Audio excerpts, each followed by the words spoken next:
토지 분배의 정의라는 제목으로 말씀을 나누겠습니다. 여호수아는 전반부 12장까지 가나안 정복 전쟁을 다루고 후반부 13장부터 24장까지 가나안 정착을 다루는 구조로 되어 있습니다. 이스라엘 민족이 가나안 땅을 점령하고 전쟁에 승리한 후 가나안 땅 분배의 문제가 대두되었습니다. 전쟁에서는 승리했고 적들은 패배했습니다. 그러나 여전히 적들이 남아 있었고 저항은 계속되었습니다.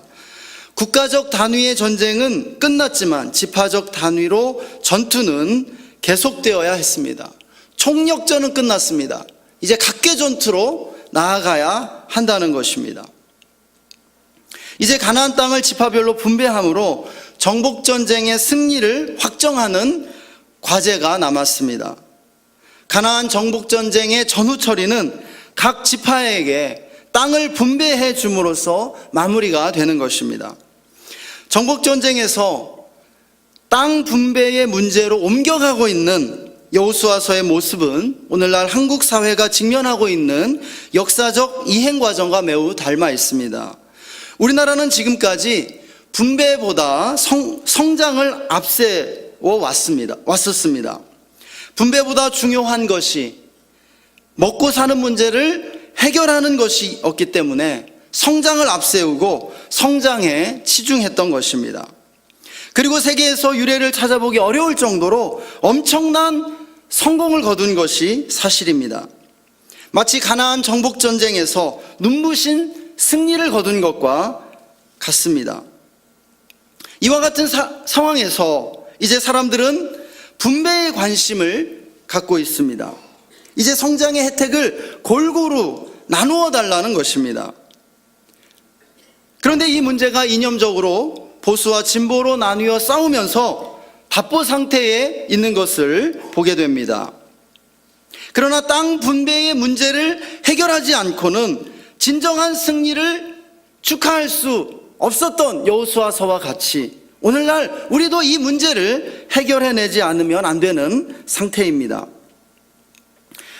따라서 오늘 이 시대를 살아가는 우리들에게는 여호수아서를 통해 토지 분배의 문제를 하나님의 백성이 어떻게 해결해 나갔는지를 집중해 보는 것이 중요하다고 믿습니다. 그에 앞서 우리는 여호수아 17장의 내용을 살펴보고 싶습니다. 오늘 본문에서 이스라엘 민족은 토지 분배의 과정에서 중대한 위기를 만난 것을 볼 수 있습니다.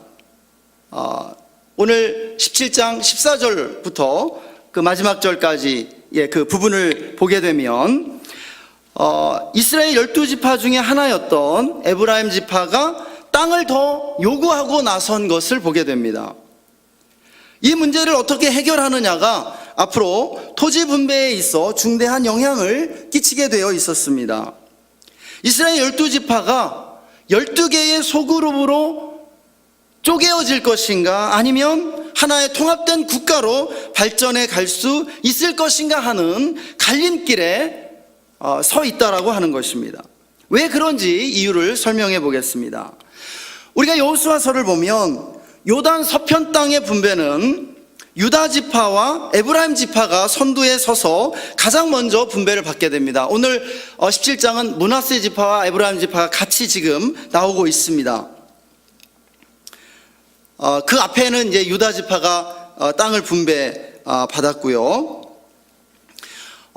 그런데 우리가 특별히 이 에브라임 지파를 유의해서 볼 필요가 있습니다. 왜냐하면 유다 지파와 에브라임 지파는 12지파 가운데 가장 리더십을 가진 지파들이었기 때문입니다. 유다 지파는 갈렙을 배출했고 에브라임 지파는 여호수아라고 하는 걸출한 지도자를 배출한 지파입니다. 우리가 창세기 49장으로 되돌아가서 보면 야곱이 유언으로 12아들들에게 미래에 될 일을 예언하는 그러한 모습을 보게 됩니다. 그 예언의 내용을 보면 야곱의 12아들 가운데 유다와 요셉 지파에게서 미래의 왕권이 출현할 것이 예언되어져 있습니다. 그리고 요셉의 두 아들 에브라임과 므낫세는 레위 지파를 대신해서 두 지파를 형성하게 됩니다. 요셉의 두 아들인 에브라임과 므낫세가 두 개의 지파로 이렇게 성장하게 된다라고 하는 것입니다.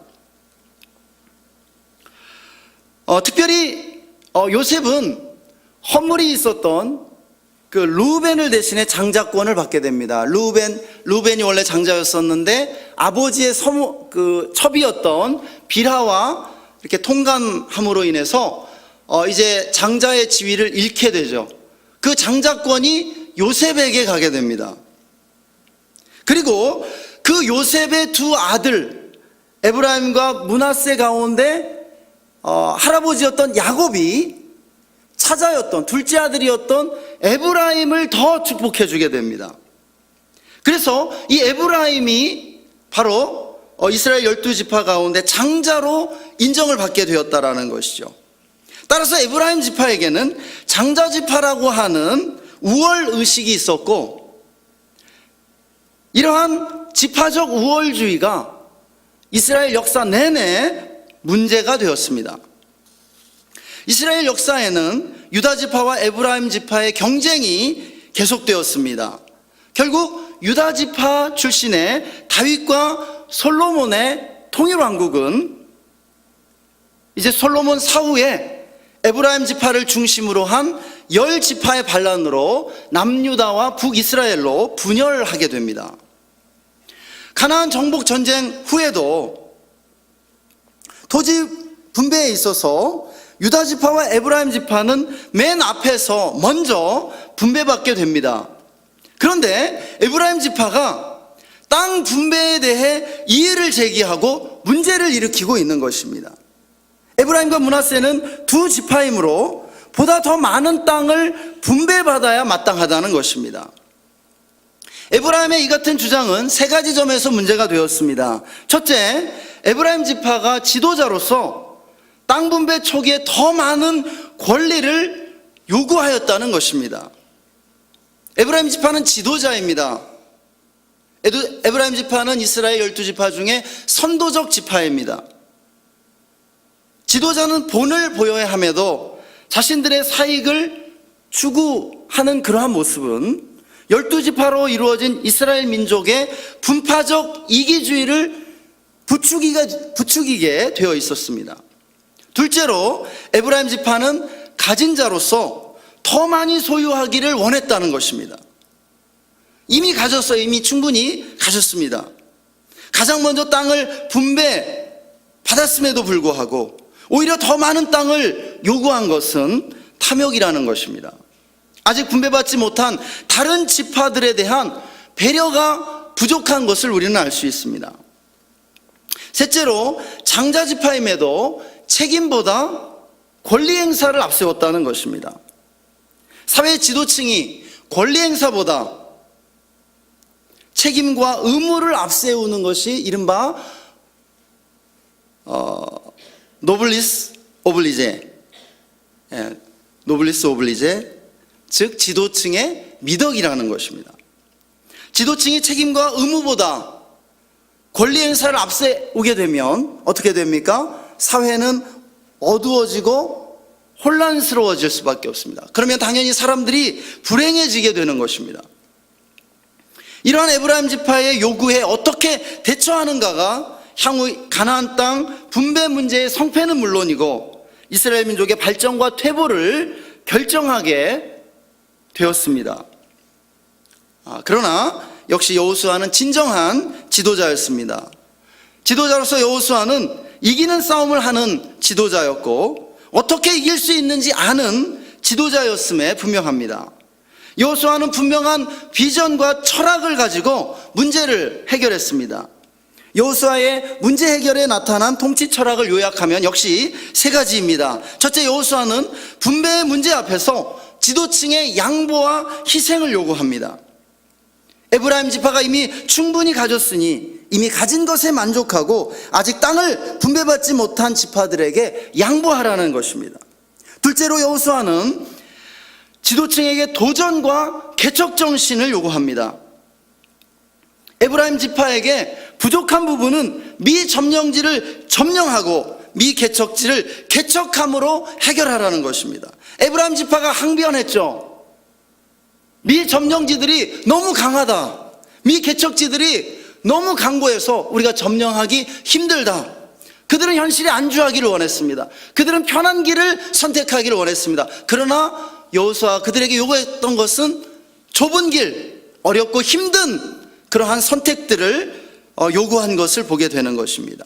세 번째로 여호수아는 특별히 지도층에게 중요한 것은 권리 행사가 아니라 책임과 의무임을 명확하게 해주었습니다. 아주 단호한 것을 보게 됩니다. 본문은 오늘 우리 사회가 직면한 분배 문제와 그 문제의 해법을 보여주고 있습니다. 부의 이 불균형 문제, 토지 분배의 이 불균형 문제가 한국 사회에도 심각하죠.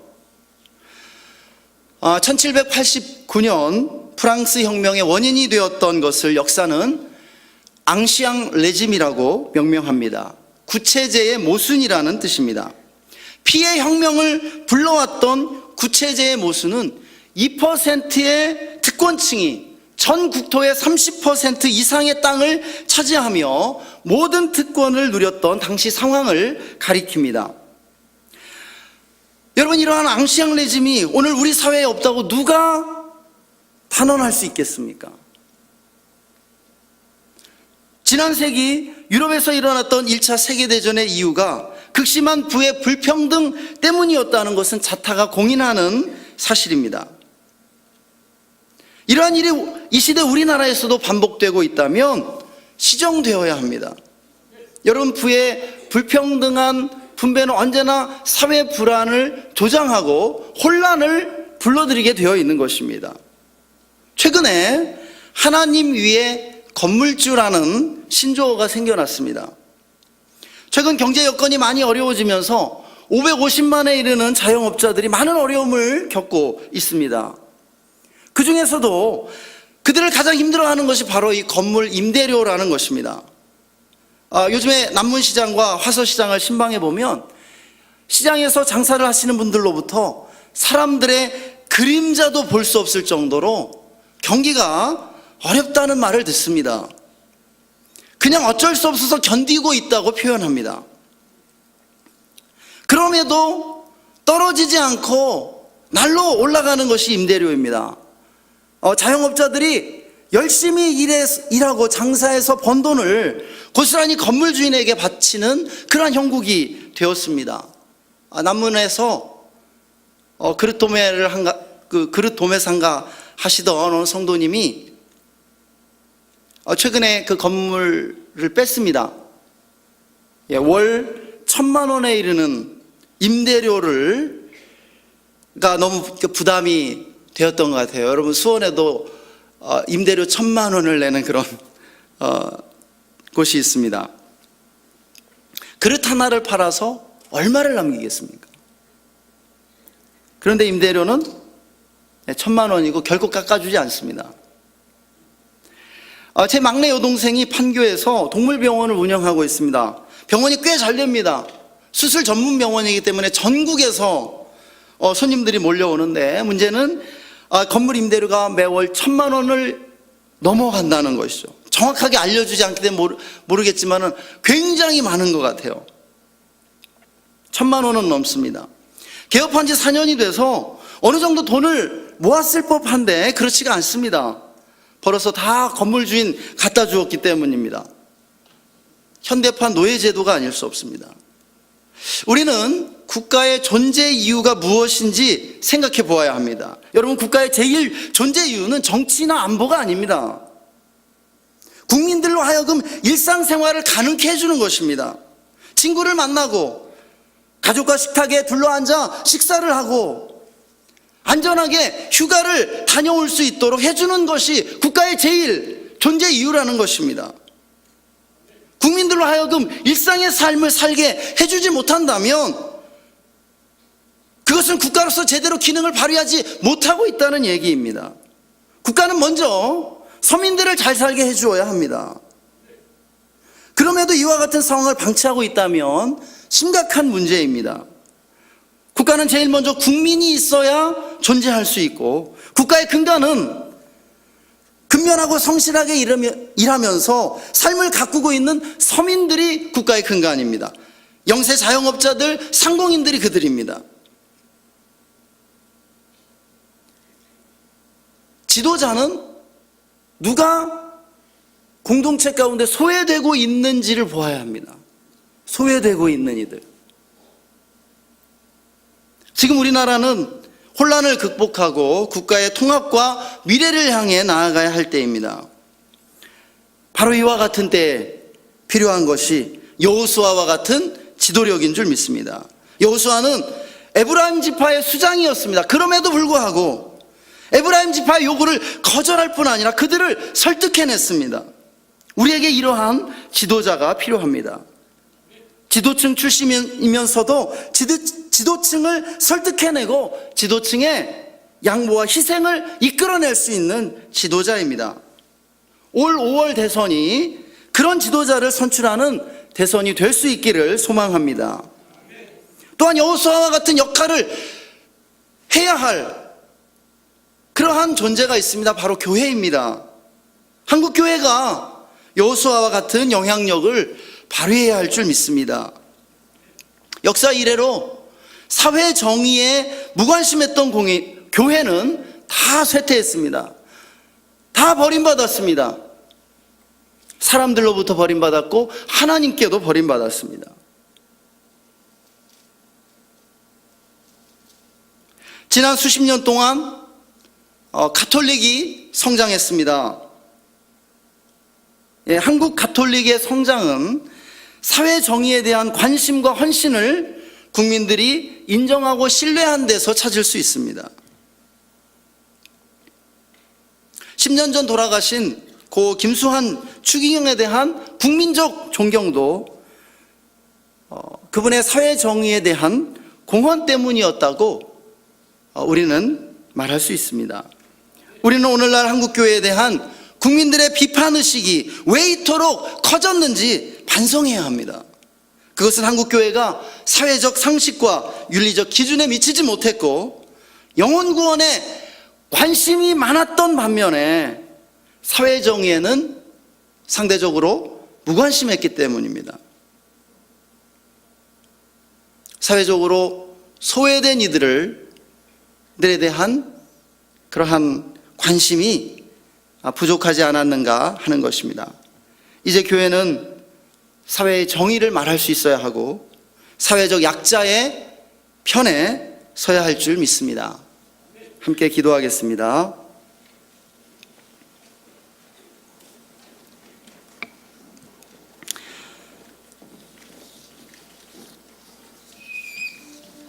이 시간 우리 함께 말씀을 적용하면서 함께 기도했으면 좋겠습니다. 혹시 우리 안에 에브라임 지파와 같은 그러한 태도가 있다면 좀 회개할 수 있기를 원합니다. 나만을 생각하고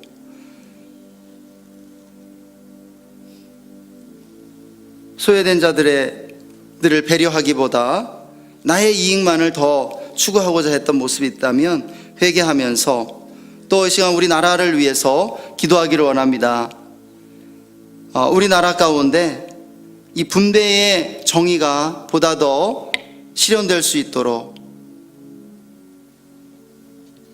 성장의 혜택이 모든 국민들에게 골고루 나누어질 수 있도록, 그래서 우리가 하나님께서 우리를 축복하신 그 놀라운 축복들을 우리가 함께 축하할 수 있도록 우리가 함께 기도했으면 좋겠습니다. 또한 우리 사회의 지도층들 위해 기도했으면 좋겠습니다. 우리 사회의 지도층들이 먼저 솔선수범하고 또 서민 대중을 위해서 또 양보하고 희생할 수 있는 그런 정말 멋진 지도자들 될 수 있게 해달라고, 그래서 우리 나라가 분파적 이기주의로 소그룹들로 쪼개지는 것이 아니라 국가적인 통합을 이루어내고 미래를 향해 달려나갈 수 있도록 우리가 기도했으면 좋겠습니다. 대한민국 해낼 수 있습니다. 대한민국 잘 될 것입니다. 이 시간에 우리 함께 우리 말씀 적용하면서 함께 기도하도록 하겠습니다. 하나님 아버지 감사합니다. 아버지 여호수아서를 통해서 정말 우리에게 말씀해 주심을 감사합니다. 하나님, 이제 정복전쟁은 어느 정도 마무리되고 또 토지 분배의 그러한 과제를 아버지 떠안고 분배를 해나가는 이스라엘 민족의 아버지 그러한 모습이 오늘 우리의 모습임을 고백합니다. 하나님, 이제 성장에서 분배의 문제로 시대적 과제가 아버지 정말 이행하고 있습니다. 이제 우리나라에게 하나님 허락하신 그 놀라운 성장의 축복들이 모든 국민들에게 골고루 나누어질 수 있도록 하나님 축복해 주시기를 원합니다. 아버지, 사회 지도층이 더 많이 갖기 위해서 아버지 정말 이익을 추구하는 것이 아니라 아버지 정말 양보와 희생을 통해서 솔선수범할 수 있도록 하나님 은혜를 베풀어 주시기를 원합니다. 아버지, 우리 사회 가운데 소외된 이들, 약자들이 누구인지를 살피고 우리가 보게 하여 주옵소서.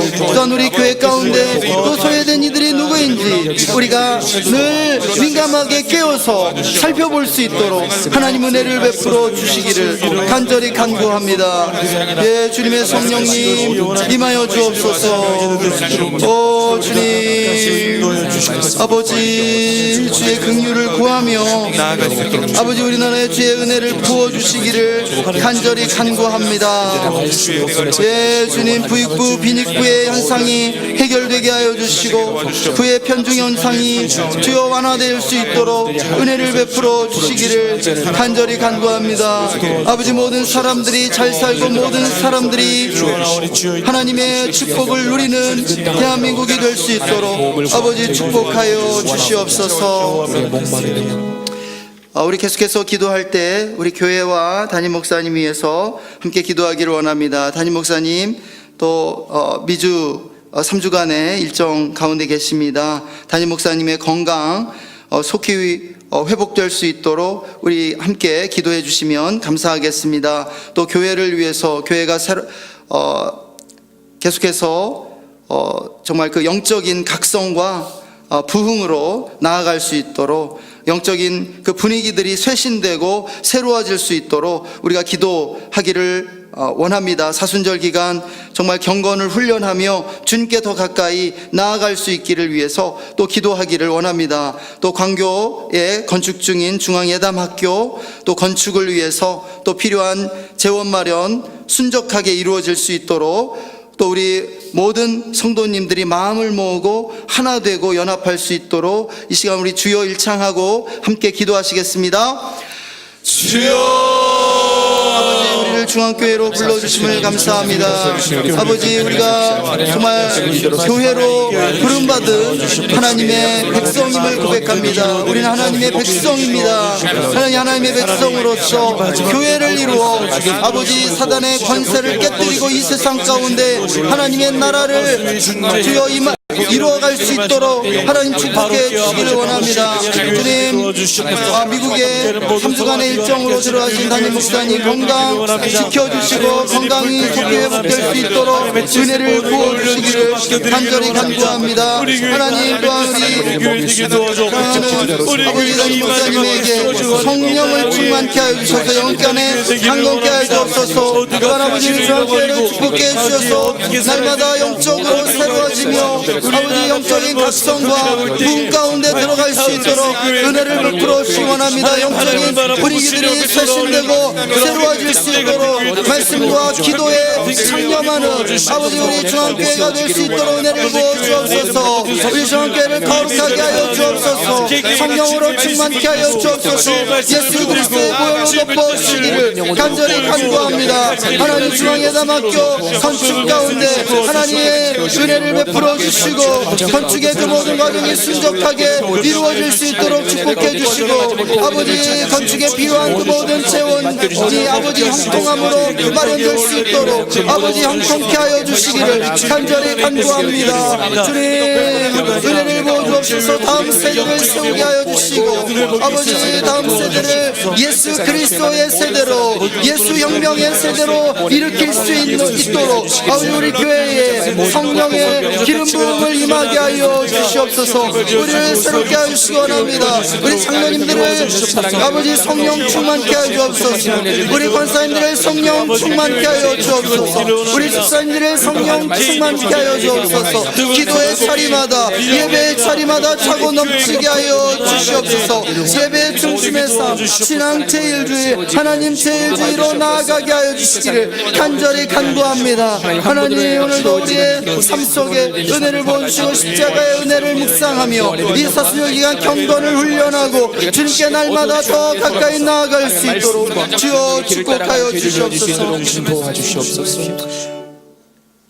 시간 계속해서 우리 나라와 또 우리 교회의 환우들을 위해서 기도하기를 원합니다. 탄핵이 인용되었고 그렇지만 여전히 어려움과 혼란은 계속되고 있습니다. 하나님께서 우리나라를 긍휼히 여겨주셔서 붙들어 주시도록 우리가 함께 기도하기를 원합니다. 그리고 이제는 또 대선 이제 2개월 후에 또 5월 9일로 예정된 또 대선 일정이 있습니다. 정말 우리나라 가운데 정의와 공의를 바로 세울 지도자 하나님께서 세워주시도록 우리가 함께 기도하기를 원하고, 또 민생 경제가 많이 어렵습니다. 또 AI 조류 독감과 또 구제역으로 우리 농민들이 많이 힘이 듭니다. 하나님께서 찾아가 주시고 민생 경제가 활성화되고 또 정말 어려운 농가에 하나님께서 은혜를 부어주셔서 회복시켜 주시도록 기도하기를 원합니다. 또 우리 주변에 많은 환우들이 있습니다. 어려움을 만난 이들, 고통당하는 이들, 문제와 환난을 만난 이들 기억하면서 하나님 긍휼히 여겨 주옵소서. 붙들어 주옵소서. 주님, 모든 문제를 해결해 주옵소서. 기도하기를 원합니다. 출타 중인 이들, 또 군대와 직장, 유학 등으로 집을 떠나 있는 이들 보호해 주시고 믿음을 지킬 수 있도록 우리가 함께 기도하기를 원합니다. 함께 이 시간 주여 일창하고 한 번 더 기도하겠습니다. 주여, 아버지 우리나라를 긍휼히 여겨 주옵소서. 우리나라는 하나님의 나라입니다. 하나님이 우리의 왕이시며 하나님이 우리의 대통령이심을 고백합니다. 하나님, 우리나라를 통치하여 주시고 다스려 주시옵소서.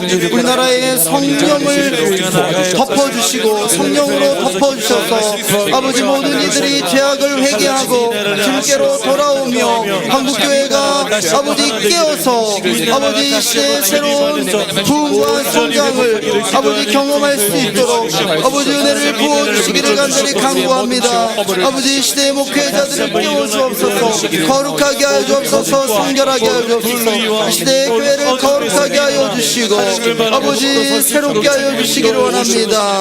하나님, 아버지 정치적인 안정을 주시고 아버지 여호수아 같은 지도자를 세울 수 있도록 우리나라의 은혜를 베풀어 주옵소서. 혼란이 수습될 수 있도록 아버지 은혜를 베풀어 주시기를 간구합니다. 아버지 여호수아 같이 정말 정의와 공의를 바로 세울 지도자가 세워질 수 있도록 아버지 우리나라 대선에 은혜를 베풀어 주시기를 간절히 간구합니다. 하나님, 또한 기도하는 것은 아버지 우리 주변에 많은 환우들이 있습니다. 찾아가 주옵소서. 치유의 광선을 발하여 주셔서 건강을 회복하게 하여 주시기를 간구합니다. 하나님, 또한 어려움을 만난 이들, 환난당한 이들 찾아가 주셔서 붙잡아 주시고 위로해 주옵소서. 은혜를 베풀어 주옵소서. 성령의 충만함을 임하게 하여 주시기 원합니다. 출타 중인 이들, 아버지 또한 정말 외국에 나가 있는 이들, 또 지방에 있는 이들, 아버지 군대와 유학과 직장 등으로 집을 떠나 있는 이들 주여 붙잡아 주옵소서. 그들의 안전을 지켜주시고 아버지 그들이 믿음으로 승리할 수 있도록 날마다 예배를 사모하며 예배의 자리를 지켜나갈 수 있도록 주의 은혜를 부어주시기를 간절히 간구합니다. 하나님께서 동행하여 주시기를 간절히 간구합니다. 하나님 감사합니다. 우리나라를 사랑하시는 하나님, 우리나라가 주님의 손에 있음을 고백합니다. 우리 성도님들의 간절한 기도를 들으시고 우리나라를 축복해 주시기를 원합니다. 또 우리 주변에 소외된 이들, 가난한 이들, 약한 자들 찾아가 주시고 위로해 주시고 붙들어 주시고 또 어려움 가운데 있는 이들을 싸매어 주시며 그들을 일으켜 주시기를 간구합니다. 오늘도 주의 존전에 나와 또 감사 헌금과 11조 헌금을 드린 손길을 기억하여 주시고 주님께서 또한 그 모든 필요를 채우시며 돌보아 주시기를 원합니다. 감사드리며 존귀하신 주 예수님의 이름으로 기도드립니다. 아멘. 계속해서 가지고 나온 기도 제목 가지고 기도하다가 돌아가시겠습니다. 혹시 안수기도가 필요하신 분 앞으로 나오시면 기도해 드리겠습니다.